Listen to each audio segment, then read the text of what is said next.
السلام علیکم ورحمۃ اللہ وبرکاتہ، نحمده ونصلی علی رسولہ الکریم، اما بعد فاعوذ باللہ من الشیطان الرجیم، بسم اللہ الرحمن الرحیم، رب اشرح لی صدری ویسر لی امری کریں تو کہہ دیجئے کہ بے شک میں قریب ہوں، میں پکارنے والے کی پکار کا جواب دیتا ہوں جب وہ مجھے پکارے۔ تو ان کو چاہیے کہ وہ میرا حکم مانیں اور مجھ پر ایمان رکھیں تاکہ وہ ہدایت پائیں۔ فاستغفروه ثم توبوا إليه إن ربي قريب مجيب۔ سو اس سے بخشش مانگو، پھر اس کی طرف پلٹ آؤ، یقیناً میرا رب قریب ہے، قبول کرنے والا ہے۔ الحمد للہ الولی الحمید، اسبغ علینا نعمہ ظاہرۃ وباطنہ وہدانا لدینہ وما کنا لنہتدی لولا ان ہدانا اللہ، نحمدہ علی نعمہ العظیمہ وآلائہ الجسیمہ۔ تمام تعریفیں اللہ ہی کے لیے ہیں جو حمایتی اور مددگار ہے، بے حد تعریف والا ہے۔ اس نے ہمیں اپنی ظاہری اور باطنی نعمتوں سے نوازا ہے اور اپنے دین کی طرف ہماری رہنمائی کی ہے، اور ہم ہرگز ہدایت یافتہ نہ ہوتے اگر اللہ ہمیں ہدایت نہ دیتا۔ ہم اللہ کی عظیم نعمتوں اور اس کے بڑے بڑے احسانات پر اس کی حمد و ثنا بیان کرتے ہیں۔ اللہم صلی علی محمد وعلی آل محمد کما صلیت علی ابراہیم وعلی آل ابراہیم انک حمید مجید۔ اللہم بارک علی محمد وعلی آل محمد کما بارکت علی ابراہیم وعلی آل ابراہیم انک حمید مجید۔ دعاؤں کے اس پروگرام کے سلسلے میں آج ہم جادو سے حفاظت اور جادو کے علاج کے سلسلے میں جو دعائیں وارد ہوئی ہیں ان کے بارے میں پڑھیں گے۔ جادو اردو زبان کا لفظ ہے، عربی میں اس کے لیے سحر کا لفظ استعمال ہوتا ہے۔ سحر کا لغوی معنی ہوتا ہے دھوکہ دینا، ہیلا کرنا، حقیقت سے پھیر دینا، باطل کو حق کی صورت میں ظاہر کرنا، یا کوئی چیز کسی کے سامنے اس طرح ملمہ سازی کر کے پیش کرنا کہ دیکھنے والے حیران اور ششدر رہ جائیں، یعنی کسی چیز کو اس طریقے سے پیش کرے کہ دوسروں کو انسان حیران کر دے۔ اور سحر کا جو اصطلاحی معنی ہے، اس کی علماء نے مختلف طرح تعریف بیان کی ہے۔ امام زہری کہتے ہیں جادو ایک ایسا عمل ہے جو شیطان جن کی مدد سے کیا جاتا ہے، یعنی جادو میں جنات ملوث ہوتے ہیں۔ امام راضی کہتے ہیں کہ جادو کا تعلق ہر اس کام کے ساتھ ہوتا ہے جس کا سبب پوشیدہ ہو، جس کی کاز جو ہے وہ چھپی ہوئی ہو اور اس میں دھوکہ دہی نمایاں ہو۔ لیث رحمہ اللہ کہتے ہیں جادو اس عمل کا نام ہے جس میں پہلے شیطان سے قرب حاصل کیا جاتا ہے، یعنی شیطان کو خوش کیا جاتا ہے، اور پھر اس سے مدد لی جاتی ہے، یعنی اس سے کام لیا جاتا ہے، اس سے کچھ کام کروائے جاتے ہیں جادو کے سلسلے میں۔ اور یہ قرب کیسے حاصل ہوتا ہے؟ قبیح گناہ کر کے، برے برے گناہ کر کے۔ کبھی یہ بول کر کیے جاتے ہیں جیسے شرکیہ الفاظ والے دم، کبھی شیطان کی تعریف کے کلمات ہوتے ہیں جس سے وہ خوش ہوتا ہے۔ اب آپ سوچئے کہ اگر کوئی شیطان کی تعریف کر رہا ہے تو وہ کتنا بڑا گناہ ہے اور اللہ تعالیٰ کو ناراض کرنے والا کام ہے۔ اور کبھی کوئی ایسا عمل کر کے کہ جس سے جن کو اپنے کنٹرول میں کیا جائے۔ اسی طرح کچھ اعمال بھی شرکیہ ہوتے ہیں جن کی وجہ سے جنات کو قابو کیا جاتا ہے، جیسے ستاروں کی عبادت یا کسی حرام کام کو لازم کر لینا۔ اور اس کے علاوہ جتنے بھی نافرمانیوں کے کام ہیں، اللہ کو ناراض کرنے والے کام اور شیطان کو خوش کرنے والے کام، یہ سارے ایسے ہوتے ہیں کہ جن سے عموماً جنات کا قرب حاصل کیا جاتا ہے، شیطان کا قرب حاصل کیا جاتا ہے، اور پھر ان سے کام لے کر لوگوں پہ جادو مسلط کیا جاتا ہے۔ یعنی جادو میں عام طور پر شیاطین کو استعمال کیا جاتا ہے اور شیطان کے ذریعے وہ کام کروائے جاتے ہیں۔ قرآن مجید میں جادو کا ذکر آتا ہے اور اس کے لیے لفظ سحر استعمال ہوا ہے۔ قوم فرعون کے اندر جادو بہت تھا تو وہاں بھی سحر کا ذکر ہے، جو رسیوں لاٹھیوں کی شکل میں سحر بنا کر لائے تھے، اور اس میں چیز کی حقیقت کچھ تھی لیکن انہوں نے اس طرح کا طریقہ اختیار کیا جس سے وہ لاٹھیاں سانپ نظر آ رہے تھے۔ اور اگر ان ساری آیات کا ہم مطالعہ کریں جو قرآن مجید میں آتی ہیں تو ان سے یہ پتہ چلتا ہے کہ جادو سے انسان کے اوپر بہرحال اثر ہوتا ہے، چاہے وقتی ہو، جیسے موسیٰ علیہ السلام، حالانکہ وہ اللہ کے پیغمبر تھے لیکن ان کو وہ رسیاں اور لاٹھیاں کیا نظر آئیں، دوڑتے ہوئے سانپ نظر آئیں اور تھوڑی دیر کے لیے وہ خوفزدہ ہوئے. تو اس سے کیا پتہ چلتا ہے کہ جادو کی ایک حقیقت بہرحال ہے، وہ ایسی چیز ہے کہ جو دوسرے انسان کو متاثر کر سکتا ہے، چاہے وقتی طور پر ہو یا پھر لانگ ٹرم ہو، چاہے روحانی طور پر ہو یا جسمانی طور پر. اس سے دوسروں کو خوفزدہ بھی کیا جا سکتا ہے، پریشان کیا جا سکتا ہے، میاں بیوی کے درمیان محبت یا نفرت پیدا کی جا سکتی ہے. لیکن ہوتا یہ سب کچھ اللہ کے اذن سے ہے. جیسے باقی چیزیں اللہ کے اذن سے اثر کر جاتی ہیں، مثلاً آپ کسی کو ایک تھپڑ لگاتے ہیں تو اس کو چوٹ لگتی ہے تو اس کو درد ہوتا ہے. تو اسی طرح بعض الفاظ جو ہیں وہ ہرٹ کرتے ہیں. عام طور پر بھی جب کوئی کسی کو گالی دے یا کوئی برا بھلا کہے یا تانا دے یا کوئی کسی کا مذاق اڑائے تو اس کے اثرات سامنے والے شخص پر آتے ہیں. تو اسی طرح جو جادو کے کلمات ہوتے ہیں مختلف طرح کے، وہ انسان کے نفسیات پر اثر انداز ہوتے ہیں اور بعض اوقات روح سے پھر جسم کی طرف بھی منتقل ہو جاتے ہیں. بعض لوگ اس کا انکار کرتے ہیں، یعنی جادو کے اثرات کا انکار کرتے ہیں، حالانکہ اس کے وجود اور تاثیر کی تائید قرآن مجید سے ہوتی ہے. اور یہ یاد رکھیے کہ اسلام جادو کے عملیات کروانے کو سختی سے منع کرتا ہے، یعنی قرآن و سنت میں اس کی ممانعت آئی ہے اور ایسا کچھ کام کرنے کو کفر قرار دیا گیا ہے. یعنی جادو کو کفر قرار دیا گیا ہے، کبیرہ گناہ قرار دیا گیا ہے. اس لیے کوئی بھی ایسا عمل نہیں کرنا چاہیے جو جادو کی نوعیت سے ہو، کیونکہ وہ ایک کفری عمل ہوگا، کبیرہ گناہ ہوگا، اس پر پکڑ ہوگی. تو آج اس سلسلے میں جس آیت کو ہم نے منتخب کیا ہے جس میں ان باتوں کی مزید وضاحت ہوتی ہے وہ سورۃ البقرہ کی آیت نمبر 102 ہے. ارشاد باری تعالیٰ ہے، وَاتَّبَعُوا مَا تَتْلُو الشَّيَاطِينُ عَلَى مُلْكِ سُلَيْمَانَ وَمَا كَفَرَ سُلَيْمَانُ وَلَكِنَّ الشَّيَاطِينَ كَفَرُوا يُعَلِّمُونَ النَّاسَ السِّحْرَ وَمَا أُنزِلَ عَلَى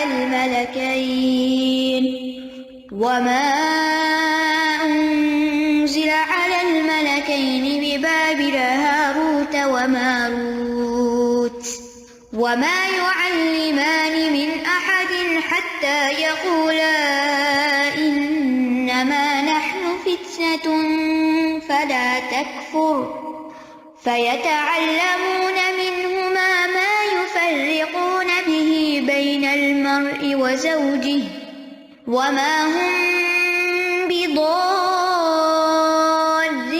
بِهِ مِنْ أَحَدٍ إِلَّا بِإِذْنِ اللَّهِ وَيَتَعَلَّمُونَ مَا يَضُرُّهُمْ وَلَا يَنفَعُهُمْ وَلَقَدْ عَلِمُوا لَمَنِ اشْتَرَاهُ مَا لَهُ فِي الْآخِرَةِ مِنْ خَلَاقٍ وَلَبِئْسَ مَا شَرَوْا بِهِ أَنفُسَهُمْ لَوْ كَانُوا يَعْلَمُونَ.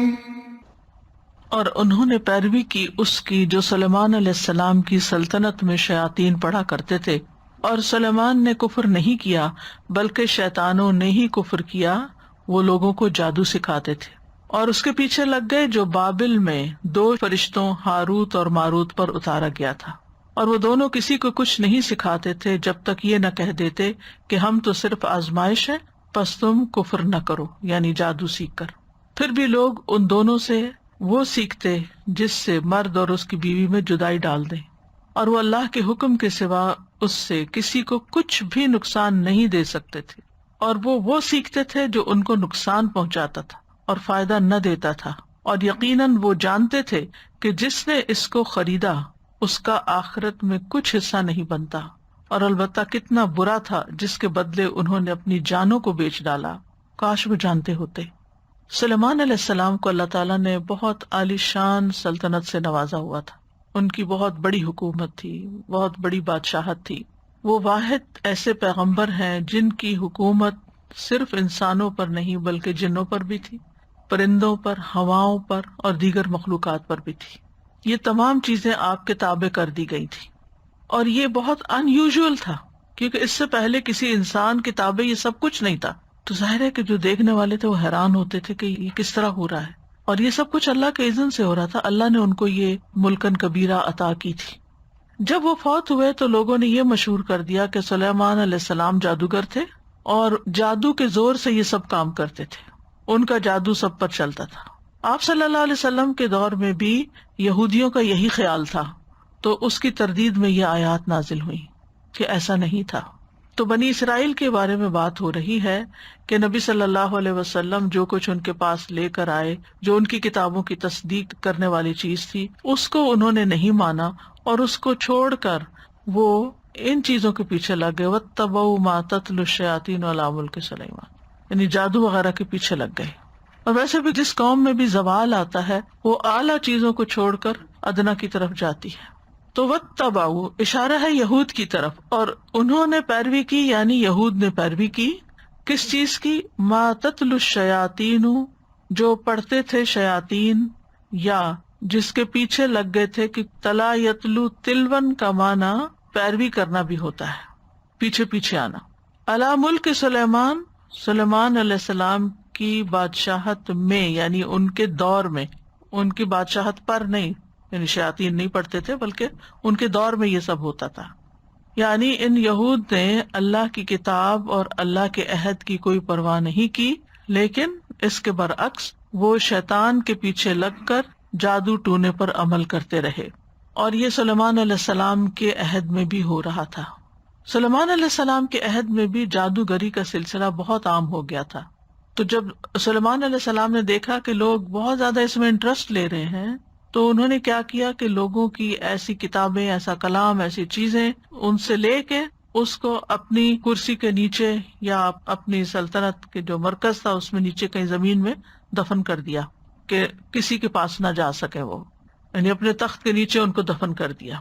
تو ان کی وفات کے بعد شیاطین اور جادوگروں نے ان کتابوں کو پھر نکال لیا اور یہ مشہور کر دیا کہ سلیمان علیہ السلام ان کتابوں کے ذریعے تم پر حکومت کرتے تھے، وہ یہ پڑھتے تھے.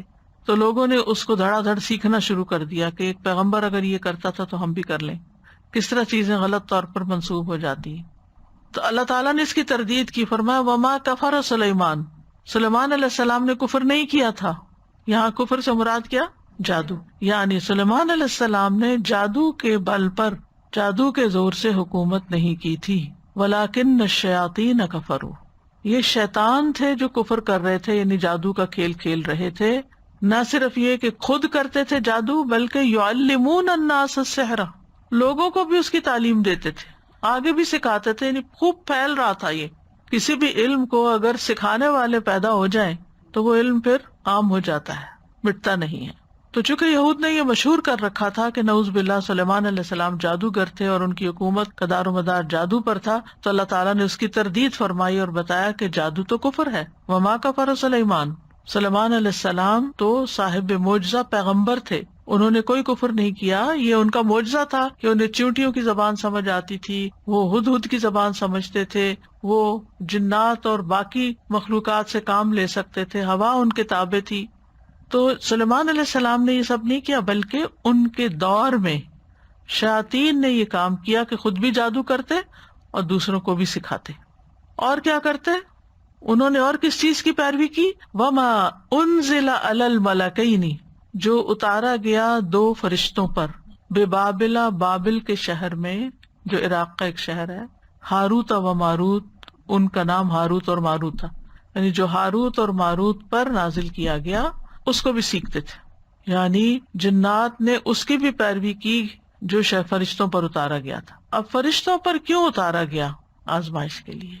یعنی اللہ تعالیٰ نے بندوں کے امتحان اور آزمائش کے لیے ان فرشتوں پر جادو نازل کیا، اور یہ فرشتے آزمائش ہی کے لیے لوگوں کو سکھاتے تھے.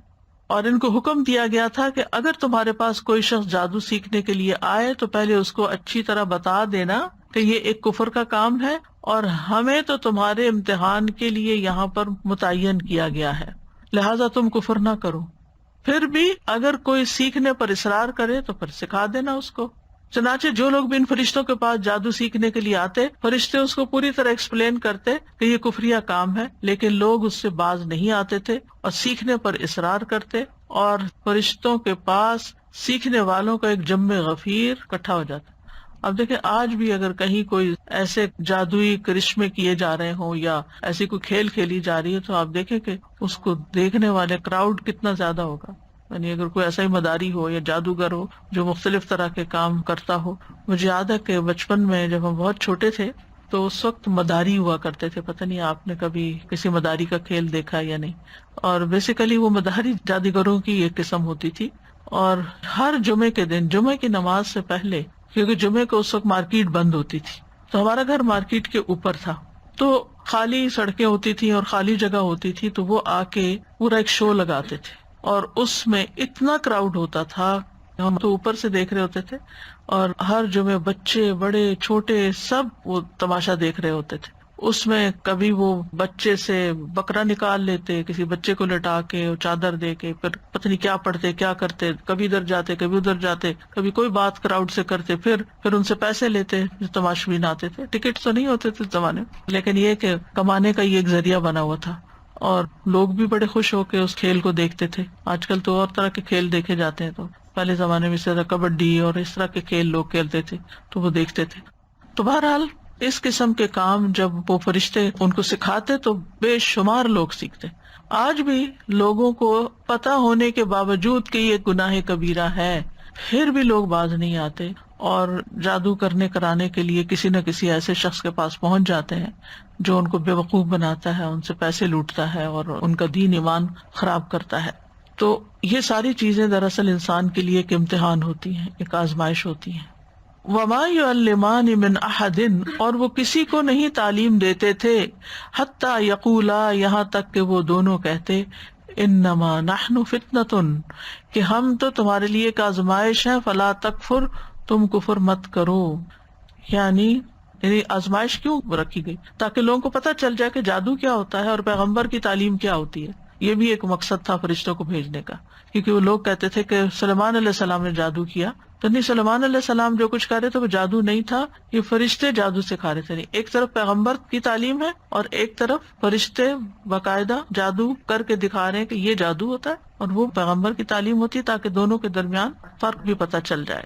تو فلا تکفر تم کفر نہیں کرو، تو اس سے صاف پتہ چلتا ہے کہ جادو کا سیکھنا اور سکھانا کفر ہے.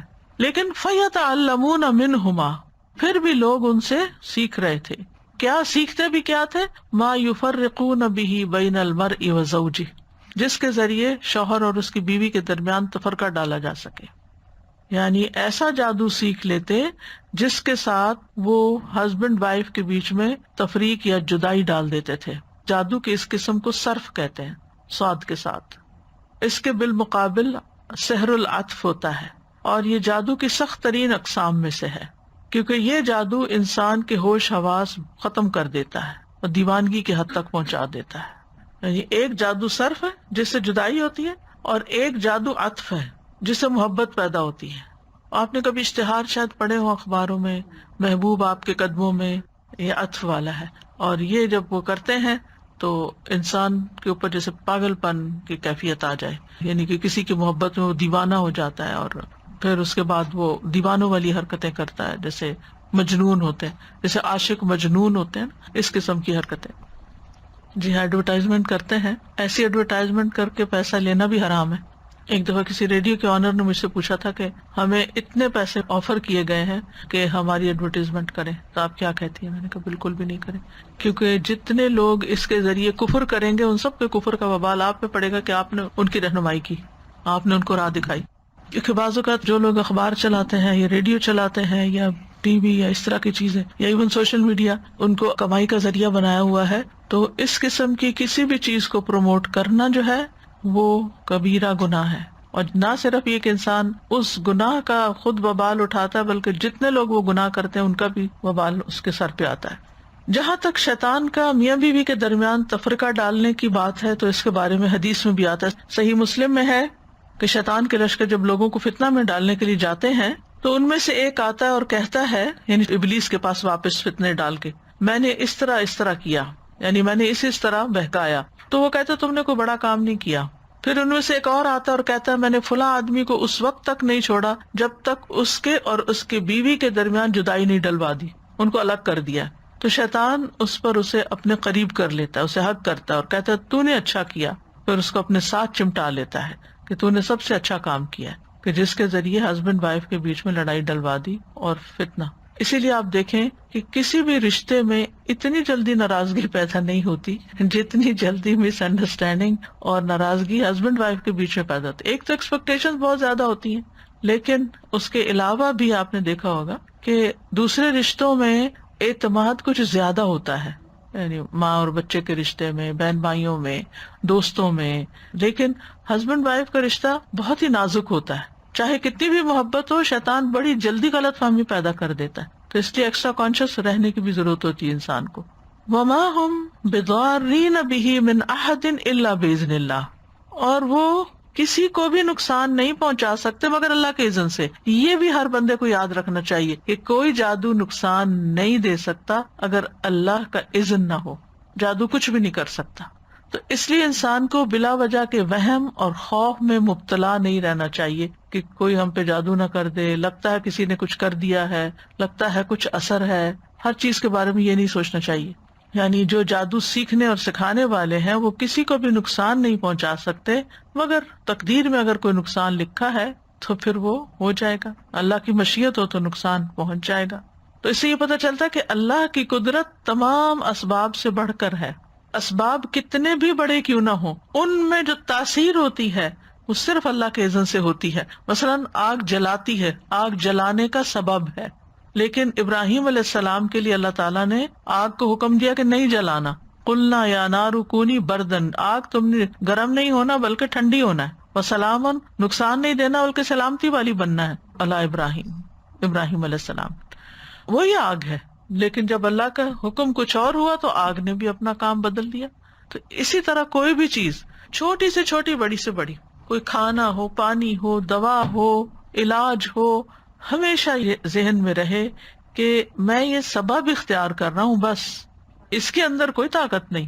طاقت تو اللہ کے کلام میں ہے یا اللہ کے حکم میں ہے، اللہ ہی کے اذن سے ہوگا جو ہوگا. ساری قدرت اور اختیار اس کے پاس ہے. وہ شفا دے گا تو شفا ہوگی، وہ اثر ڈالے گا تو اثر ہوگا، وہ طاقت بخشے گا تو طاقت ملے گی. کوئی کچھ نہیں کر سکتا. یہ چیز انسان کو بے خوف کر دیتی ہے، لوگوں سے، جنوں سے، ہر چیز سے نڈر کر دیتی ہے کہ کوئی کچھ نہیں بگاڑ سکتا جب تک اللہ کا اذن نہ ہو. تو ہمیشہ انسان پھر کیا کرتا ہے، اللہ تعالیٰ کی پناہ لیتا ہے، پروٹیکشن میں آتا ہے کہ اللہ تعالیٰ آپ مجھے پروٹیکٹ کریں. تو یہ جملہ ہمیشہ یاد رکھیے، اللہ کی قدرت اسباب سے بڑھ کر ہے. اللہ کی قدرت اور طاقت اسباب سے بڑھ کر ہے. تو جب بھی اسباب موجود ہوں لیکن اللہ کی اجازت نہ ہو تو وہ مؤثر نہیں ہوتے. قُل لَن يُصِيبَنَا إِلَّا مَا كَتَبَ اللَّهُ لَنَا هُوَ مَوْلَانَا، کہہ دیجئے ہمیں ہرگز کوئی مصیبت نہیں آئے گی مگر وہی جو اللہ نے لکھی ہے، وہی ہمارا پروٹیکٹر ہے. هُوَ مولانا. اب چونکہ اسباب اللہ کے اختیار میں ہے تو اس کا یہ مطلب نہیں کہ پھر ہم اسباب اختیاری نہ کریں. یہ نہیں اس کا معنی کہ انسان یہ کہے کہ جب ہر کام اللہ کے اذن سے ہونا تو پھر میرے کرنے کا کیا فائدہ. نو، اللہ ہی نے حکم دیا اسباب اختیار کرنے کا. بعض لوگ کہتے ہیں اللہ کو تو پتہ ہی ہے ہمیں کیا مشکل ہے اور کیا ضرورت ہے، تو دعا کرنے کا کیا فائدہ، وہ خود ہی کر دے گا. اگر اس نے کرنا ہو تو خود ہی کر دے گا. نہیں، کرنا اس نے ہے، لیکن ہمیں دعا مانگنے کے لیے کہا گیا ہے کہ ہم دعا مانگیں. یہ ہمارے ذمہ ہے. ہم اسباب اختیار کریں، ہم کوشش کریں. آگے پھر کوشش میں کیا کتنا فائدہ ہوتا ہے یہ تو اللہ کو پتا ہے اور اللہ ہی ڈالتا ہے. کسی کی چھوٹی سی کوشش ہوتی ہے اور اس میں بڑی ڈھیروں برکت ہو جاتی ہے. عبد الرحمن بن عوف کہتے ہیں کہ میں ایک اینٹ بھی اٹھاتا ہوں تو نیچے سے سونا نکلتا ہے، اور کچھ لوگ سارے پہاڑ بھی اٹھا لیں تو کچھ نہیں نکلتا. رزق میں برکت ہو، اولاد میں برکت ہو، آپ کی کسی ایفرٹ میں برکت ہو، آپ کچھ امتحان دے رہے ہیں، کچھ پڑھ رہے ہیں، کوئی کام آپ کر رہے ہیں، کرنا اس میں. یہ توحید ہے اور یہ سبق ہمیں اچھی طرح دل کے اندر راسخ ہونا چاہیے. اس لیے انسان بندوں پر ڈپینڈ نہ کرے. اس کا یہ مطلب نہیں کہ پھر کہے کہ جائیں سب چلے جائیں، میرا تو کسی سے کوئی تعلق نہیں. اللہ کی خاطر اچھے اخلاق اختیار کرے، میل جول رکھے، اللہ کی خاطر محبت کرے، لیکن توقعات نہ رکھے کہ یہ کچھ کر دیں، کیونکہ جب وہ بےچارے نہیں کر سکتے تو پھر آپ کو مایوسی ہوتی ہے، پھر آپ ان پہ ناراض ہوتے ہیں. تو یہ جو اللہ کی قدرت ہے نا، اور اللہ تعالیٰ کو پہچاننا اور ہر کام میں اس کو یاد رکھنا، یہی عبادت ہے.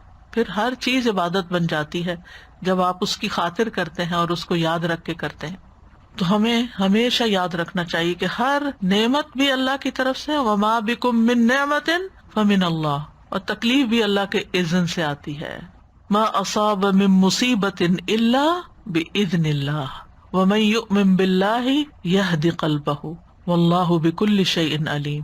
جو مصیبت بھی آتی ہے اللہ کے اذن سے آتی ہے، اور جو شخص اللہ پر ایمان لائے تو اللہ اس کے دل کو ہدایت بخش دیتا ہے. جو اللہ پہ بھروسہ کرتا ہے پھر اللہ تعالیٰ اس کے دل کو سیدھا کر دیتا ہے، اس کو اطمینان دے دیتا ہے، صبر دے دیتا ہے، یقین دے دیتا ہے، اور وہ تکلیف کے اندر بھی آرام سے بیٹھا رہتا ہے، کیونکہ اس کو یقین ہوتا ہے کہ میرا رب ہے جو اس تکلیف کو دور کر سکتا ہے، اس پہ قادر ہے.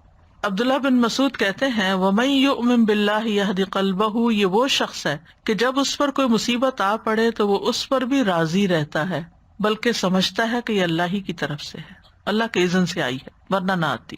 اور سورۃ توبہ میں آتا ہے قُل لَن يُصِيبَنَا إِلَّا مَا كَتَبَ اللَّهُ لَنَا، کہہ دیجئے ہمیں ہرگز کوئی نقصان نہیں پہنچے گا مگر وہ جو اللہ نے ہمارے لیے لکھ دیا، یہ ہماری تقدیر میں تھا یہ نقصان. یعنی کوئی انسان کچھ نہیں بگاڑ سکتا ہمارا، ہاں اگر اللہ نے لکھا ہے تو وہ سبب بن جائے گا نقصان کا. اور پھر کوئی انسان اس تکلیف کو دور بھی نہیں کر سکتا جب تک اللہ کا اذن نہ ہو. تو جیسے ایک سبب بنا تکلیف کے آنے کا، تو اللہ کے اذن سے دوسرا سبب بن سکتا ہے اس تکلیف کے جانے کا. لہٰذا اللہ ہی کی طرف رجوع کرنا چاہیے انسان کو. پھر فرمایا وَيَتَعَلَّمُونَ مَا يَضُرُّهُمْ وَلَا يَنْفَعُهُمْ، اور وہ سیکھتے تھے، یعنی لوگ ان فرشتوں سے جو انہیں نقصان دیتا تھا. یعنی جادو کا سیکھنا نقصان دہ عمل ہے. دنیا میں بھی بعضوں کا جادو کرنے والے پر پلٹ آتا ہے. وَلَا يَنْفَعُهُمْ، اور ان کو فائدہ نہ دیتا تھا. تو اس سے یہ پتہ چلتا ہے کہ جادو کا نقصان جو ہے وہ دنیا میں بھی ہے، کیونکہ جس انسان کو آپ نے تکلیف پہنچائی، ہو سکتا ہے وہ بد دعا دے آپ کو، یا وہ جب اس کی کاٹ کرے تو پھر وہ جسے بد دعا جو ہوتی ہے وہ دینے والے پر واپس پلٹتی ہے، تو ایسے ہی جادو کرنے والے پر اس کا اثر واپس پلٹ. تو عام طور پر اگر آپ جادوگروں کو دیکھیں تو ان کے اندر کوئی سکون اور چین نام کی چیز نہیں ہوتی، یعنی ان کی زندگی خوشحال نہیں ہوتی. آپ جادوگروں کو کوئی محلات میں رہتے ہوئے نہیں دیکھیں گے، بلکہ عموماً مفلوق الحال ہی ہوتے ہیں. نہ ان کے اس رزق میں کوئی برکت ہوتی ہے، نہ ان کی زندگی میں کوئی کمفرٹ ہوتا ہے، اور نہ ہی وہ کوئی قابل اعتبار، نہ ان کی کوئی عزت ہوتی ہے. آپ کی بات بالکل صحیح ہے. جادوگر اتنے پیسے لیتے ہیں وہ پھر بھی مفلوق الحال ہی رہتے ہیں. وہ بالکل، انہیں اپنے کام کے سلسلے میں اندھیروں میں رہنا پڑتا ہے، قبرستانوں میں جانا پڑتا ہے، گندے کام کرنے پڑتے ہیں. تو ایسا سب کچھ کرنے والا خوش کہاں سے ہو سکتا ہے؟ ایک دفعہ میں نے ٹی وی پہ ایک مارننگ شو دیکھا تھا کافی عرصہ پہلے، اس میں جادوگر اور اس قسم کے، اور اس کا جو ماحول بنایا ہوا تھا وہ اتنا خوفناک تھا جس کی کوئی حد نہیں. لیکن میں نے تھوڑا سا وہ پروگرام دیکھا تو اس کے اندر وہ بتا رہے تھے کہ وہ جو جادوگر آیا ہوا تھا اس کے پاس 300 بلیاں ہیں کراچی میں، کالے رنگ کی بلیاں، اور بلیوں کا بھی کالا ہونا ضروری ہے. جی بالکل صحیح. جو کالا رنگ ہے نا، جی آگے میں انشاءاللہ آپ کو بتاؤں گی کہ یعنی سب سے زیادہ جو جادو ہے وہ کالے رنگ کے اوپر اثر کرتا ہے. اور وہ چند بلیاں تو اپنے ساتھ بھی لے کر آئے ہوئے تھے اسٹوڈیو میں. وہ اتنی ہولناک اور اتنی خوفناک اس آدمی کی شکل تھی کہ اس کو دیکھ کے وحشت ہو رہی تھی اور کراہت آ رہی تھی، ایسا نحوست اس کے اوپر سے آ رہی تھی. جیسے آپ سوچیں کہ ایک انسان جو صاف ستھرا ہو، اس سے خوشبو آتی ہو، مطلب یہ کہ پرسکون انسان ہو، اور ایک انسان جو اندھیروں میں رہتا ہو اور شیطانوں کے ساتھ انٹریکٹ کرتا ہو اور گندگی میں رہتا ہو، کیا یہ دونوں برابر ہو سکتے ہیں؟ تو جادو کرنے والے کو لا محالہ یہ گندے کام کرنے پڑتے ہیں. تو یہ ان کو نقصان ہی دیتا ہے، ولا ينفعهم، اور ان کو کوئی فائدہ نہیں ہوتا، کیونکہ اپنی عاقبت خراب کرے. اور اگر دنیا میں بظاہر کوئی نقصان نہیں بھی ہوا نا تو آخرت میں تو اس کا نقصان ہے ہی ہے. استاذہ جی یہ وہ بالکل ایک سچ بات ہے. ایک تو جادوگر کا زور اپنے پہ بھی نہیں ہوتا جب تک اللہ کی اذن سے ہی سب چیز ہوتی ہے. ہم ایک گھر میں موو ہوئے تھے تو ٹیمپریری گئے، اور لیکن صفائی وفائی کرنے پہ ہوتا ہے نا کہ اندر گئے تو صاف ستھرا. تو جب میرے بچے پینٹ کرنے لگے تو ونڈو کے اندر انہوں نے دیکھا، ونڈو کے کناروں میں جہاں ہول تھے اس میں تعویذ دبے ہوئے تھے، اور جن لوگ سے لیا تھا ان کے ہسبینڈ وائف میں بہت لڑائی رہتی تھی ہر وقت. میں نے ایک دن ایسے ہی بتایا کہ آپ کے یہاں سے تعویذ نکلے، یہ کیا ہے؟ تو کہنے لگی اچھا تو میں پوچھوں گی، میرے ایک بابا ہیں ان سے کہ یہ کیا تھا. تو انہوں نے فون کیا اور پوچھا تو کہنے لگے جس پہ تمہارا شک آ رہا ہے نا یہ وہی ہے. اب شک تو اپنی دوست پہ آ رہا تھا اس کو بہت زیادہ کہ وہ میرے ہسبینڈ سے بہت. تو اب یہ برا گمان کسی کے بارے میں کرنا یہ بذات خود حرام ہے. تو میرا خیال ہے یقین نہیں رکھنا چاہیے جادوگروں کے اوپر بھی نا. بالکل نہیں. استاذہ میرا سوال ہے، اس سے پہلے میں یہ کہوں گی کہ جیسے آپ نے ابھی کہا کہ جو اندھیروں میں رہنے والا ہو اور جو روشنیوں میں رہنے والا ہو وہ دونوں ایک سے نہیں، تو یہ چیز تو اللہ تعالیٰ نے قرآن میں بھی کہی ہے نا کہ اندھیرے اور روشنیاں سیم نہیں ہیں. میرا سوال ایک تو وہی ہے کہ جو تعویذ کا لوگ کہتے ہیں کیا یہ واقعی تعویذ جادو سے ریلیٹڈ ہوتا ہے؟ جادو سے ریلیٹڈ ہوتا ہے. اور دوسرا یہ کہ جادو کے ذریعے سے کیسے توڑا جا سکتا ہے، کیونکہ اس کو تو اللہ تعالیٰ نے ہمیں بتایا نا کہ جو قرآن کے ذریعے سے، رقیہ شریعہ کے ذریعے سے وہ چیزیں، یہ دوسرا طریقہ ہے نا جو صحیح طریقہ ہے. جو رقیہ شریعہ قرآن کے ذریعے ہے وہ صحیح طریقہ وہ صحیح طریقہ ہے، لیکن کچھ لوگ اس کی بجائے گمراہ کرنے والے لوگوں کے پاس چلے جاتے ہیں اور وہ انہی طریقوں سے جس سے جادو کیا ہوتا ہے اس کو نشرہ کہتے ہیں. وَيَتَعَلَّمُونَ مَا يَضُرُّهُمْ وَلَا يَنْفَعُهُمْ، یعنی جادو سیکھنے والے صرف اپنا نقصان کر رہے تھے اور اس میں کوئی فائدہ نہیں تھا ان کا. جو بظاہر فائدہ نظر بھی آتا ہے نا کہ کسی کو نقصان پہنچانے کا، کوئی کسی نے حسد کی وجہ سے نقصان پہنچا رہا ہے یا کوئی اور، تو اس میں آپ کو کیا ملا؟ مثلاً اگر کسی نے کسی سے حسد کی وجہ سے کوئی جادو اس پہ کیا اور وہ بیمار پڑ گیا یا مر گیا یا کچھ بھی، کرنے والے کو کیا ملا؟ آپ کو کیا فائدہ پہنچا؟ کچھ بھی نہیں. اسی طرح اگر کوئی کسی میاں بیوی کے درمیان لڑائی ڈلوا دیتا ہے، آپ کو کیا ملا؟ کچھ بھی نہیں.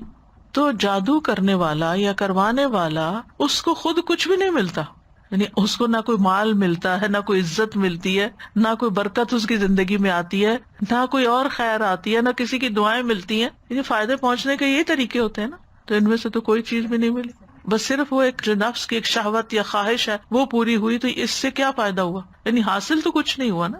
اور پھر یاد رکھیے بعض اوقات انسان کو غصہ نکال کے بھی سیٹسفیکشن ہوتی ہے نا. ایک غصہ نکال لیا، ٹھنڈے پڑ گئے، لیکن اس کے بعد کیا شروع ہوتا ہے؟ قابیل کے ساتھ کیا ہوا تھا؟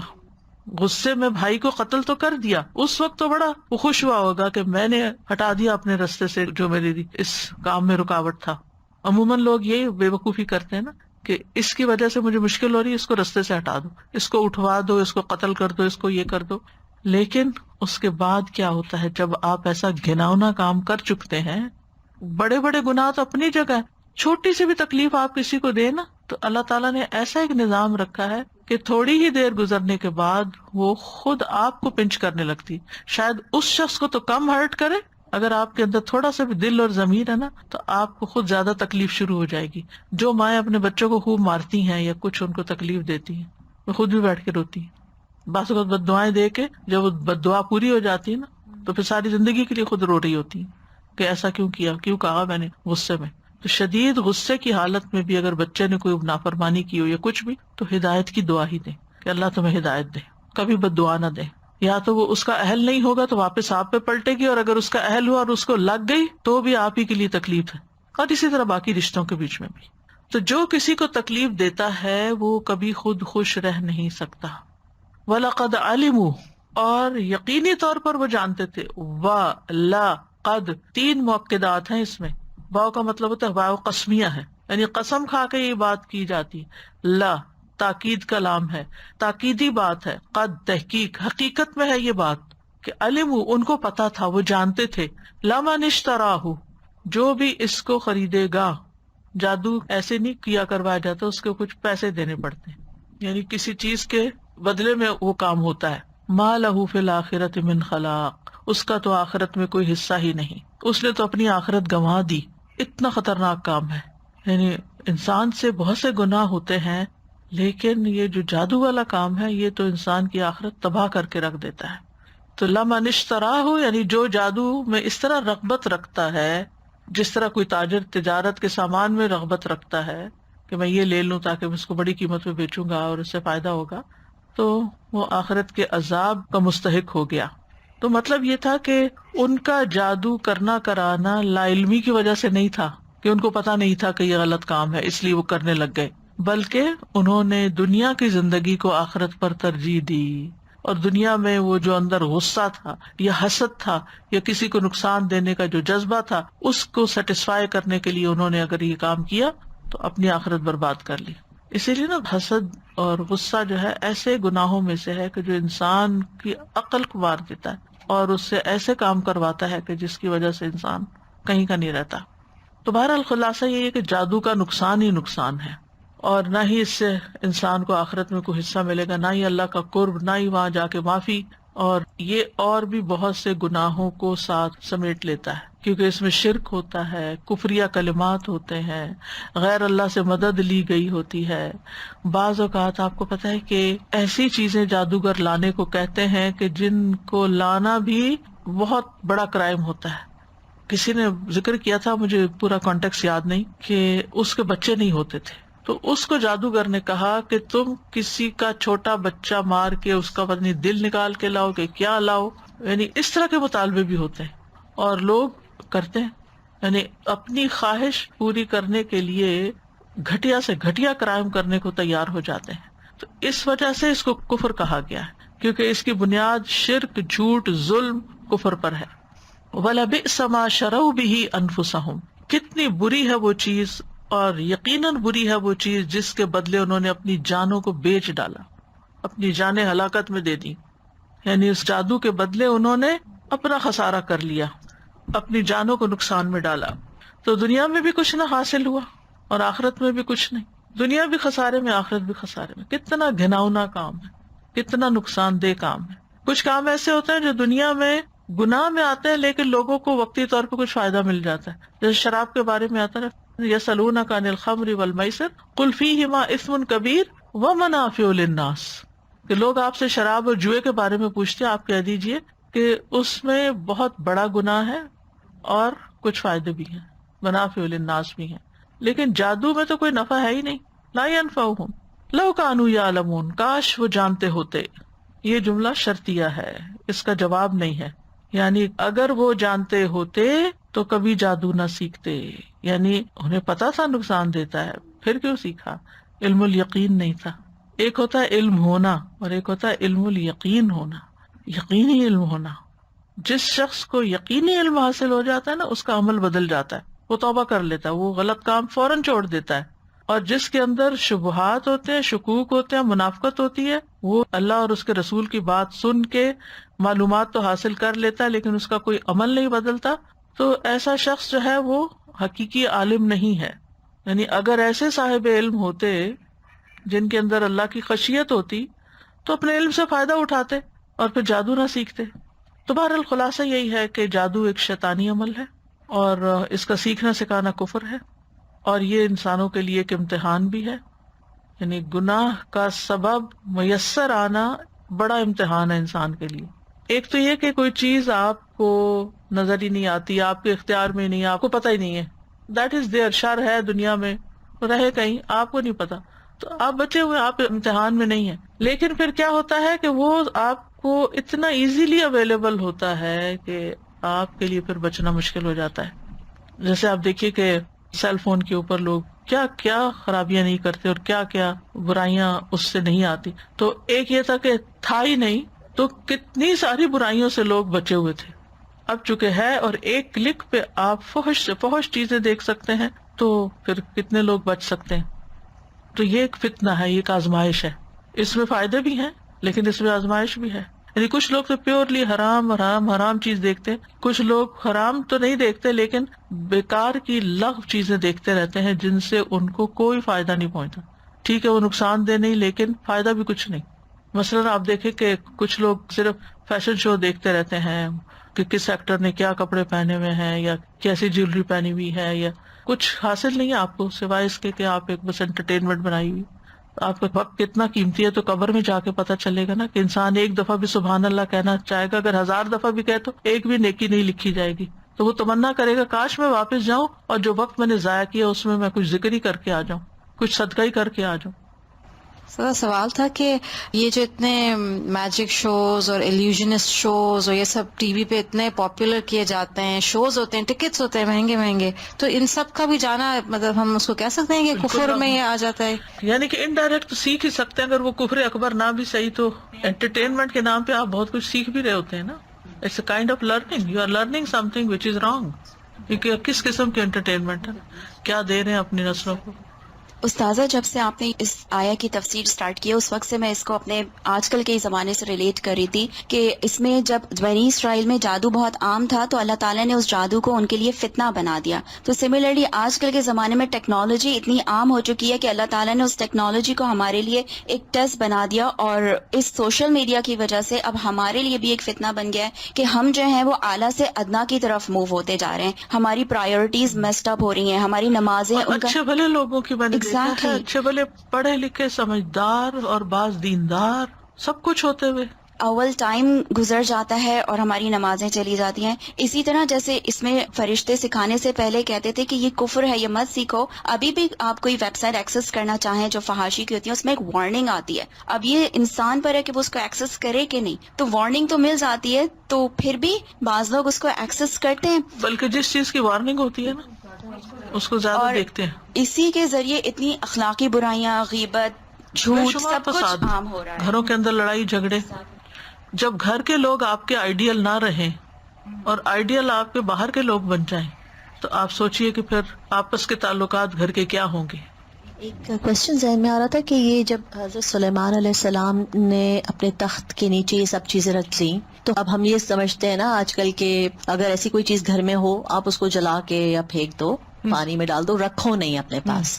سو آئی واز تھنکنگ کہ at that time I think ان کو یہ چیز کا تھا کہ انہوں نے رکھ ہم لیا. تو وہ جادو والی چیزیں نکال کے، وہ تو سنت سے ہمیں پتہ چلتا ہے نا کہ آپ نے جادو نکلوا کے زائل کیا تھا. جی لیکن سلیمان علیہ السلام نے تو ان کو لوگوں کی ایکسس سے باہر کرنے کے لیے ادھر دبایا تھا زمین میں تاکہ کوئی اور اس تک نہ پہنچے. اگر وہ جلا دیتے اس وقت یا پھینک دیتے پانی میں تو کسی کو ملتا ہی امتحان نہیں. مقصود تھا نا لوگوں کا، یہ بھی اللہ کے اذن سے ہی ہوتا ہے. استاذہ ایک ایکسپیرینس شیئر کرنا تھا کہ ہم لوگ جب گھر سیل کر رہے تھے تو ایٹک کی صفائی کر رہے تھے کہ جیسے گھر سیل کرتے تھے، ایٹک میں ایک دو لوہا رکھا تھا جس میں ریڈ پتہ نہیں ہندو کا کچھ کیا تھا کیا تھا. تو اس ٹائم بالکل نالج نہیں تھا اور میرے ہسبینڈ تو بالکل جادو بھی یقینی نہیں کرتے تھے اس ٹائم کہ قرآن کو اتنا ڈیپ میں نہیں جانا تھا. تو انہوں نے کہا کہ نہیں یہ بس کچھ رکھ دیا ہوگا کسی نے، اور وہ پھر اٹھا کے ہم نے کرب سائڈ میں جیسے رکھ دیتے کیسے کہ پک اپ کے لیے ہو جائے گا، رکھ دیا اور جسٹ اس کے سیکنڈ ڈے ہی بس میرا پیر فریکچر ہو گیا. تو ڈو یو تھنک کہ استاد اسی طرح کی کوئی چیز جیسے ہوتا ہے نا کہ کوئی کچھ شیطانی کوئی چیز ان لوگوں نے رکھی ہو، کنٹرول انٹریکشن ہو. ہاں تو ایسے ہوا ہے فریکچر میرے پیر کا کہ جب میں ہاسپٹل میں جا کے ان کو ریزن بتائی تو they won't believe, they set out کہ ان کا کچھ فزیکل وائف ہسبینڈ کا جھگڑا ہوا جس کی وجہ سے ہوا، کیونکہ میرے چلتے چلتے I fell a crack backyard میں. I was walking and it's ایسا میجر کریک کہ مجھے پھر لے کے گئے and when they asked me نا، یا پوچھتے جیسے کہ کیوں ہوا تم کو، ایسے کیسے ہو گیا. میں نے بولا چل رہی تھی ہو گیا. تو ان کو یقین ہی نہیں ہو رہا. تو پھر انہوں نے مجھے وہ آتے ہیں نا کہ یہ وومن ابیوز تو نہیں ہے، اس کے ساتھ کچھ ہوا تو نہیں ہے، تو دے کال دوز پرسنس کے بات کریں کہ کچھ ہوا تو نہیں. یعنی اس طرح کا انبلیویبل ہوا تھا جو آج تک کے اس میں اللہ عالم ہو بھی سکتا ہے. اور بعض اوقات وہ چیزیں چونکہ جنات کا بھی ان سے انٹریکشن ہوتا ہے، تو وہ اپنے گھر سے جب اس کو دھوئے بغیر زائل کیے بغیر اس کو نکال دیا تو وہ بعض اوقات جنات پیچھے پڑ جاتے ہیں اور نقصان دینے کی کوشش کرتے ہیں. یہ ایک احتمال ہے، میں کسی بھی چیز کا دعویٰ نہیں کرتی کیونکہ میرے علم میں نہیں ہے، لیکن کہا بھی جا سکتا ہے. ایسے بعض اوقات کئی لوگوں کے ایسے واقعات ہوتے ہیں کہ جس گھر میں کوئی اس طرح کی چیز ہوتی ہے بعض اوقات بے وجہ کسی کو نقصان پہنچتا ہے. یعنی جیسے آپ بتا رہی ہیں کہ وہ یعنی چلتے چلتے تو پاؤں فریکچر نہیں ہوتے، کتنے لوگ ہر وقت چل رہے ہوتے ہیں، اللہ ہی بہتر جانتا ہے. تو بات یہ ہو رہی تھی کہ گناہ کے اسباب میسر ہونا آزمائش ہے. تو ہم سب یہ دیکھیں کہ کون کون سی چیزیں ہیں جن کے قریب جا کر میں گناہ میں پڑ جاتی ہوں. کچھ لوگ ہوتے ہیں جو آپ کے لیے آزمائش ہوتے ہیں، جب آپ کی ان سے ملاقات ہوتی ہے وہ ملتے ہی کسی نہ کسی کی غیبت شروع کر دیتے. آپ ان کو روکیں، آپ ان کو منع کریں، آپ ان کو جواب نہ دیں، پھر آپ بد اخلاق شمار ہوتے ہیں. اگر آپ ان کی ہاں میں ہاں نہ ملائیں کہ تم ساتھ ہی نہیں دیتی، تم کیا دین میں گئی ہو کہ بورنگ ہو گئی ہو. تو اگر دین کی نہ بھی کرے دنیا کی بھی کرے وہ کہیں نہ کہیں سے کچھ نکال لاتے ہیں کہ کسی نہ کسی کو برا بھلا کہنا شروع کر دیں گے، یعنی کہ وہ ایسی رگ میں یعنی اندر پڑی ہوئی ہے وہ چیز ان کی گھٹی میں. اب ایسے لوگ سخت امتحان ہوتے ہیں، یعنی انسان بعض اوقات ان کو اوائڈ نہیں کر سکتا کیونکہ وہ آپ کے قریبی رشتے دار ہو سکتے ہیں، آپ ان سے کاٹ بھی نہیں سکتے، لیکن اگر آپ حال بھی پوچھ لیں تو آپ کو ڈر ہوتا ہے کہ اگلے لمحے کسی نہ کسی پہ الزام آنے والا ہے کہ وہ ان کے حال کی خرابی کا سبب ہے. اکثر لوگ مجھ سے یہ سوال کرتے ہیں کہ ایلڈرز ہیں اب ان کے ساتھ کیا کریں، یعنی وہ سمجھتے بھی نہیں ہیں، ان کو سمجھائیں تو کہتے تمہیں کیا پتا میرے ساتھ کیا ہو چکا ہے. یعنی بعض ایلڈرز تو اپنے بچوں کے بھی دشمن ہو جاتے ہیں کہ تمہاری شکل تمہاری پھپھی پہ کیوں ہے. یقین کرے ایک بچی نے مجھے بتایا کہ میری ماں بچپن سے مجھے تانا دیتی ہے کہ تم اپنے ددیال پہ گئی ہو اور دوسری بیٹی چونکہ ان سے شکل ملتی تو اس سے وہ زیادہ پیار کرتی اور ہر وقت کمپیریزن، اور بچی کی زندگی جہنم بنا دیا، اس کو سائیکو بنا دیا. تو یہ بات بھی یاد رکھیے کہ گناہ کے جو اسباب ہیں ان کا میسر ہونا کہ جن کے ذریعے انسان گناہ کر سکتا ہے وہ ایک امتحان ہوتا ہے، جن میں سے مال بھی ہے.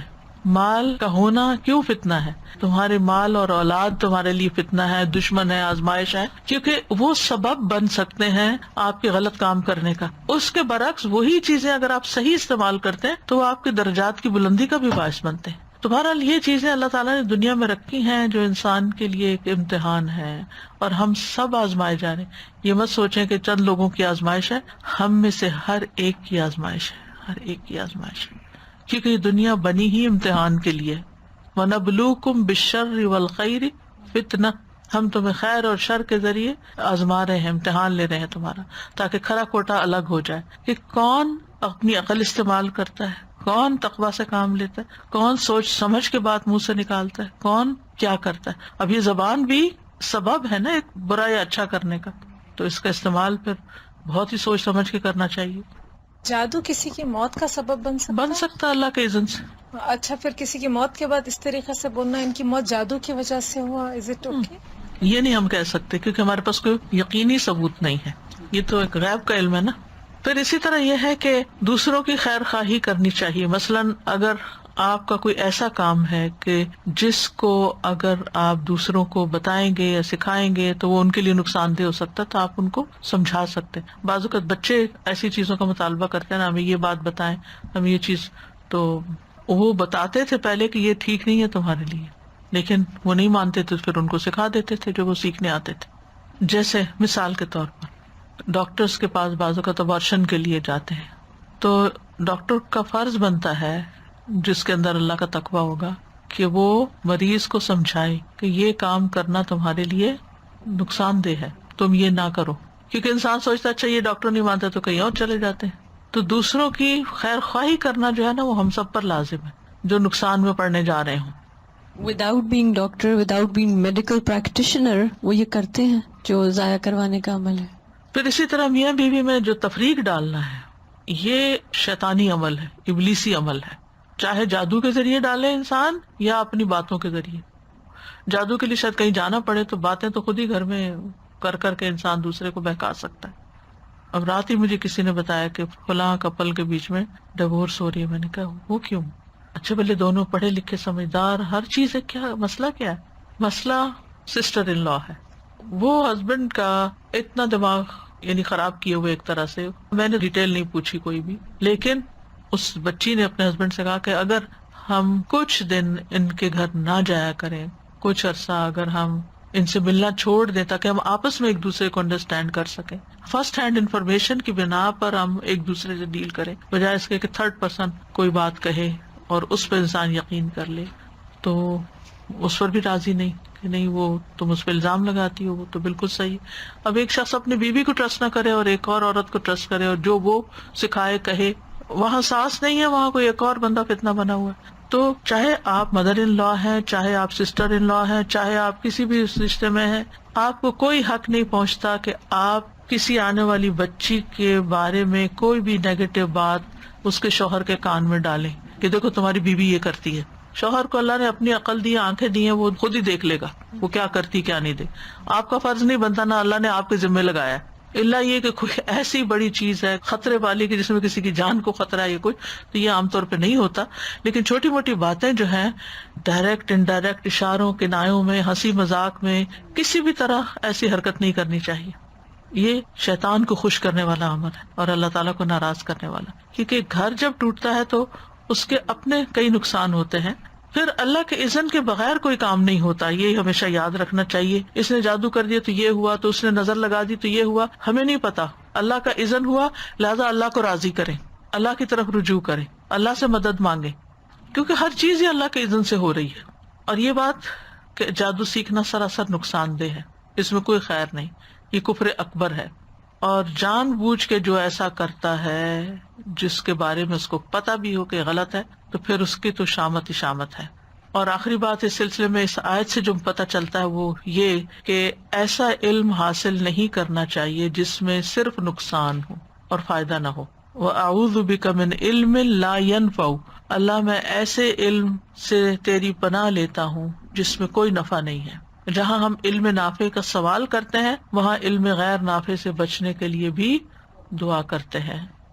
کیونکہ بعضوں کے لوگ سوال کرتے ہیں نا کہ ہم یہ دعا مانگتے ہیں کہ اللہ ہمیں علم نافع عطا کر، تو کیا کوئی ایسا علم بھی ہوتا ہے؟ تو یہ جادو انہی علوم میں سے ہے جو غیر نافع ہیں، لا ينفع، ان کو کوئی فائدہ نہیں دیتا سیکھنے سکھانے والے کو، بلکہ نقصان دیتا ہے. اس سے پامسٹری ہو گئی اور اسی طرح کے کام. ولا يفلح الساحر حیث اتی، جادوگر فلاح نہیں پاتا جہاں سے بھی آئے، کامیاب نہیں ہوتا.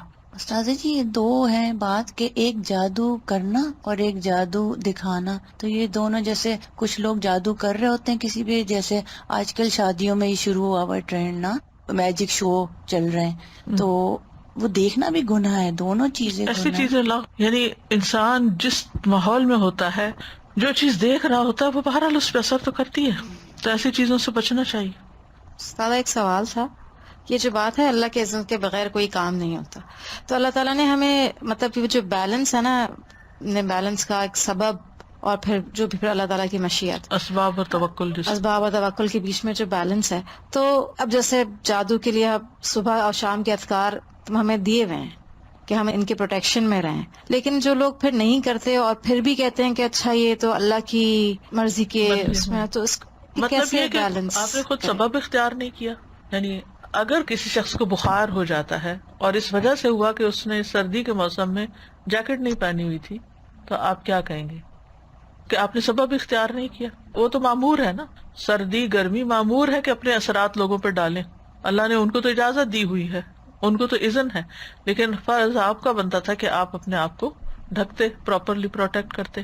ایکسپوز کیا آپ نے خود، آپ نے اپنے لیے آپ بیل مجھے مار، جبکہ اللہ نے آپ کو عقل دی تھی، آپ کو علم دیا تھا کہ آپ اذکار کر لیں یا آپ جیکٹ پہن لیں. یعنی جو مادی یا غیر مادی اسباب ہوتے ہیں تو اسباب تو اختیار کرنے ہی چاہیے، اور اسی لیے علم ضروری ہوتا ہے.